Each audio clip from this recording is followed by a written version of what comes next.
السلام عليكم ورحمة الله وبركاته. عرض جنان من شركة شمس الخدمات الكمبيوتر، وعرض جديد برضو من شركة شمس الخدمات الكمبيوتر. أجهزة أول إن وان أي ماك.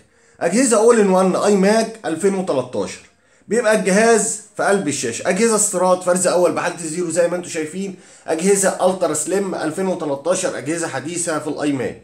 المواصفات بتاعتها الكور اي 5 2013 برامات 8 جيجا بهارد 1 تيرا ساتا. كارت الشاشه بتاعها انفيديا 650 ام بيبقى 512، وبيعلى طبعا مع الرامات زي ما انتم عارفين.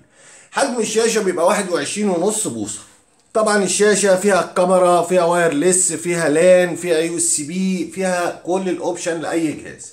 العرض التاني مننا نفس الجهاز ال 2013 اي ماك 2013 27 بوصه.